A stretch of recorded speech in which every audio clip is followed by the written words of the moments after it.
les extraterrestres existent et tu n'en seras certainement pas convaincu tant que tu n'auras pas regardé cette vidéo. Ok, ça c'était la phrase d'accroche et bien évidemment, on n'est pas là pour faire du complotisme, on n'est pas là pour regarder les histoires des gens qui ont vu des extraterrestres leur rendre visite pendant leur sommeil, mais cette vidéo fait le point sur les preuves qu'on a de l'existence potentielle ou la supposée existence potentielle des extraterrestres. Parce que finalement, des preuves, on n'en a pas réellement, on a plutôt des suppositions et même peut-être des espoirs d'un jour pouvoir trouver des vies intelligentes quelque part dans notre univers. Bon, si on réfléchit bien, il y a quand même beaucoup de chances qu'il existe quelque part une vie intelligente, qu'elle soit bactérienne ou qu'elle soit développée comme vous et moi. D'ailleurs, il y a pas mal de théories qui expliqueraient pourquoi on ne les a encore jamais vues. Je pense principalement à la théorie de la forêt sombre ou la théorie du zoo. Si t'as pas vu cette vidéo sur les théories flippantes sur l'univers, va déjà la regarder et ensuite tu reviens ici, tu verras, tu comprendras un petit peu mieux pourquoi on ne connaît pas nos voisins extraterrestres. J'aimerais bien rencontrer un extraterrestre, moi. Bon, on va quand même rester un petit peu sur le thème d'aujourd'hui et je te propose de regarder un petit peu ce que disent les scientifiques, les recherches qui sont faites sur nos amis aliens et surtout où est-ce qu'on pourrait éventuellement les trouver. Alors déjà, il faut savoir que la communauté scientifique est bien divisée sur ce sujet parce que finalement, on a autant de preuves de la potentielle existence des extraterrestres que de la non-existence d'une vie alien. Et finalement, tant qu'on n'aura rien trouvé, ou en tout cas, tant qu'ils n'auront pas communiqué avec nous, on ne peut pas officiellement dire qu'ils existent. Mais c'est quand même intéressant de faire une vidéo là-dessus parce qu'il y a pas mal d'études, il y a pas mal de recherches. Et on fait le point. Partons maintenant à la recherche de nos petits hommes verts, bleus, rouges. Carrément! On s'en va pas très loin sur une lune de Jupiter qui s'appelle Europe. Il s'agit là d'un monde magnifique, une lune glacée, avec plein de fissures qui lui donnent un côté un petit peu zébré. Regarde cette image, je la trouve juste exceptionnelle. Europe, elle possède un océan sous sa couche de glace qui est immense. D'ailleurs, il y a pas mal de vapeur d'eau qui est recrachée dans l'espace depuis cette lune. Il y a deux missions principales qui s'y intéressent, la mission Clipper de la NASA et la mission Moon Explorer de l'Agence spatiale européenne. Et d'ailleurs, elles y arriveront dans les années 2000.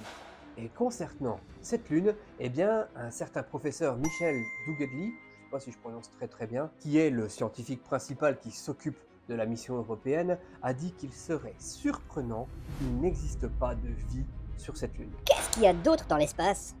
Allez, une autre lune où il y existerait probablement de la vie, c'est une lune qui est ultra intéressante, on en a déjà parlé, c'est Titan, une lune de Saturne. Il s'agit là d'un monde exotique fantastique, une lune qui est recouverte de différents lacs et qui possède des nuages chimiques et d'ailleurs la plupart de ces nuages chimiques seraient composés de carbone. C'est un petit peu ce qui lui donne sa couleur orange, tu vois. Il y a pas mal de scientifiques qui pensent que la présence de carbone et la présence d'eau seraient les éléments nécessaires pour que la vie s'y développe. Mais tu sais, il y a d'autres endroits, on en parle relativement souvent, qui pourraient avoir de la vie.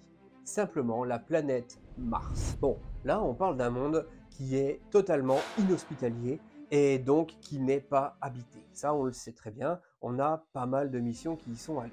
Mais on suspecte qu'il y ait eu un jour de la vie sur Mars et même si aujourd'hui elle n'existe plus, les missions recherchent d'éventuels fossiles, d'éventuelles marques qu'il y a eu une vie extraterrestre sur Mars. Ah oui, il y aurait eu de la vie sur Mars. Intéressant. Bon, aller rechercher des extraterrestres, ça paraît encore un petit peu compliqué, mais il y a des organismes qui recherchent des tentatives de communication de la part d'aliens. Il y a le SETI, qui est un institut qui s'occupe de écouter les étoiles. En tout cas, c'est comme ça qu'ils nous le vendent. Alors, il s'appuie de plus en plus sur des télescopes aussi, comme le James Webb, qui est un immense télescope envoyé dans l'espace et qui nous donne des images d'une beauté inimaginable. Bon, comme je te le disais, ils écoutent les étoiles, en fait ils cherchent des signaux radio, des signaux émis de la part d'autres planètes Et jusqu'à présent, autant le dire, ils n'ont rien trouvé. Bon, peut-être qu'il faut aller un petit peu plus loin dans l'espace pour trouver des vies extraterrestres. Ces derniers mois, on a retrouvé un gaz qui est émis habituellement par des espèces marines sur Terre. Et en fait, on l'a retrouvé dans l'atmosphère d'une planète qui s'appelle K2-18b à 120 années-lumière de notre planète.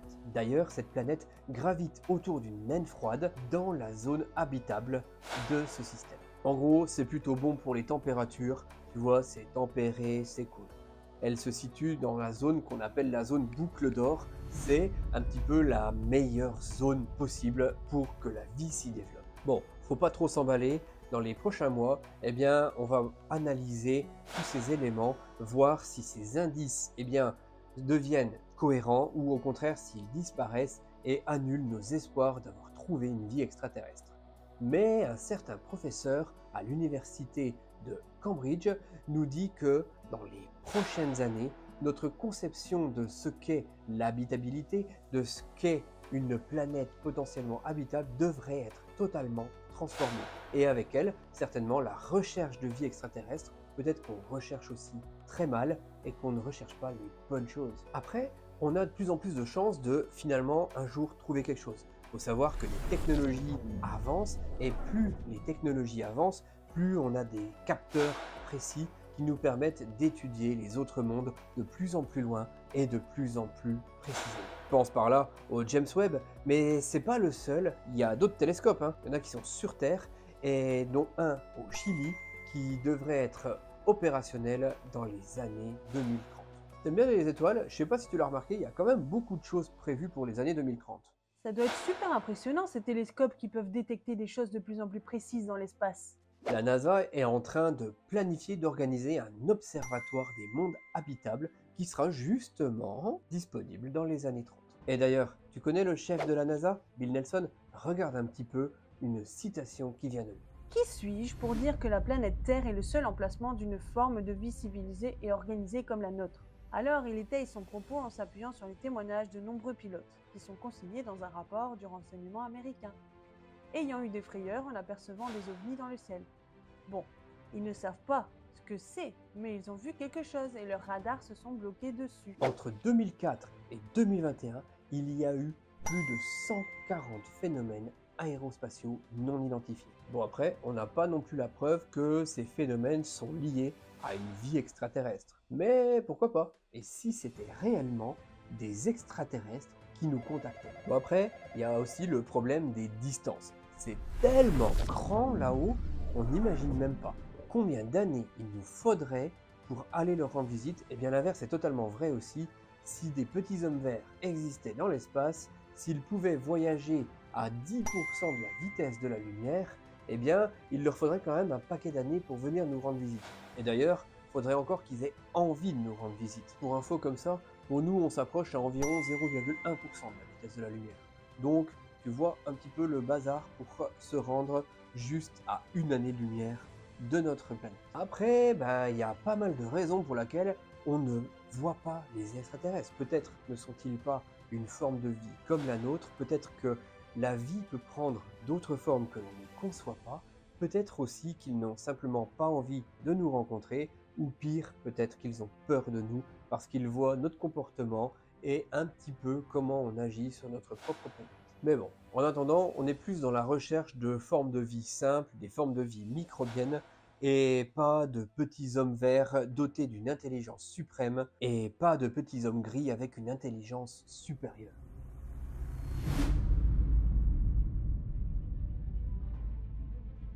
Et d'abord, pourquoi est-ce qu'ils seraient verts, les extraterrestres? Pourquoi pas gris, rouge, bleu, violet?